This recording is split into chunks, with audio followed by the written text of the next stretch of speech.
آج میں نے 500 سال پرانی بہت ہی بڑی حویلی کا وزٹ کیا جو کہ بادشاہوں کی ہوا کرتی تھی۔ یہ حویلی کس بادشاہ کی تھی، اس کی کیا ہسٹری ہے اور یہ آج 500 سال بعد بھی اندر سے کتنے خوفناک مناظر پیش کرتی ہے، یہ سب آپ کو آج کی ویڈیو دیکھ کر پتہ لگ جائے گا۔ سو گائز، میرا نام ہے زی۔ آج ہم ایک ایسی حویلی کا وزٹ کرنے جا رہے ہیں جس کو دیکھنے کے لیے اسپیشل باہرلے ممالک سے بھی لوگ آتے ہیں، اسی لیے 1.5 کلومیٹر کا سفر کر کے ہم اس گیٹ پر پہنچ گئے جس کے اندر بادشاہوں کی حویلیاں ہوا کرتی تھیں۔ یہ دروازہ آج سے 500 سال پہلے رویل خاندان نے بنوایا تھا اور اس کے اندر 5 بھائی رہا کرتے تھے جن کی الگ الگ اپنی حویلیاں تھی۔ باقی 3 حویلیاں تو ٹوٹ گئی لیکن یہ 2 حویلیاں ابھی تک ویسی کی ویسی کھڑی ہیں۔ یہ 2 حویلیاں پوری دنیا میں بہت ہی زیادہ مشہور ہیں لیکن ان کے اندر کی ویڈیو بنانے کی اجازت آج تک کسی کو نہیں ملی، لیکن میں آپ کو آج اس کے اندر کا سارا ویو دکھاؤں گا کیونکہ یہ ہمارے ایک بہت ہی پیارے عزیز انکل کی حویلی ہے۔ یہ حویلیاں دیوان بادشاہوں نے تعمیر کروائی تھی اور یہ حویلیاں اس وقت کی سب سے اونچی اور سب سے عالی شان ہوا کرتی تھی اور یہ سارا ایریا اس وقت کا ریڈ زون ہوا کرتا تھا جس میں بادشاہ کی فیملی کے علاوہ کسی کو بھی انٹر ہونے کی اجازت نہیں تھی۔ خیر، آج ہم جس حویلی کے اندر کا وزٹ کرنے لگے ہیں وہ بادشاہ اقبال ناتھ کی حویلی تھی۔ حویلی کے اندر انٹر ہوتے ہی سامنے ایک ہال تھا اور ہال کے لیفٹ سائڈ پر اوپر والے پورشن پر جانے کے لیے سیڑھیاں بنی ہوئی تھی۔ اس حویلی کی چھتوں کی مضبوطی کے لیے لکڑی کا کام کیا گیا تھا اور یہ آپ لوگ دیکھ ہی سکتے ہیں کہ عام چھتوں سے کتنی زیادہ اونچی ہیں اور فرنٹ ہال کو کراس کر کے سامنے محراب ٹائپ بہت ہی بڑا دروازہ بنا ہوا تھا جس کی دونوں سائڈ پر 2 بڑے بڑے روم تھے۔ اس حویلی کی اونچی اونچی دیواروں کو یہ میں دیکھ کر سوچ رہا تھا کہ آج سے 500 سال پہلے اس کو کتنی محنت اور لگن کے ساتھ بنایا گیا تھا اور یہ سب چیزیں ہمارے لیے نارمل ہو سکتی ہیں لیکن دیوان خاندان کے آج بھی اس حویلی کے ساتھ احساسات جڑے ہوئے ہیں۔ خیر، نیچے والے پورشن میں ٹوٹل 4 کمرے تھے اور 2 بڑے بڑے ہال تھے جن کو ہم نے اچھی طرح وزٹ کیا۔ اوپر والے پورشن پر جانے کے لیے جو سیڑھیاں بنی ہوئی تھی ان پہ لکڑی کا کام کیا گیا تھا، اس وجہ سے اب وہ بہت ہی زیادہ سلپری ہو چکی تھی۔ سیکنڈ فلور پر انٹر ہوتے ہی سامنے ایک بہت بڑا ہال بنایا گیا تھا اور اس ہال کو ہوادار بنانے کے لیے فرنٹ سائڈ پر کھڑکیاں بھی بنائی گئی تھی جن کے اوپر بہت ہی پیارے ڈیزائن بنے ہوئے تھے۔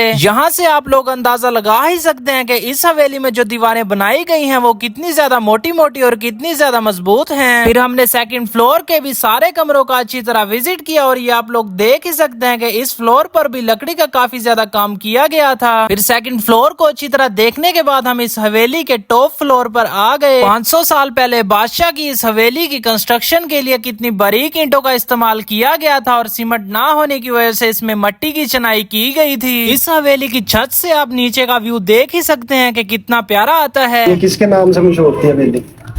حویلی اقبال دیوان ناتھ کی حویلی تھی یہ۔ اچھا، یہ سارے بھائی تھے آپس میں، یہ 5 حویلیاں تھیں بڑی۔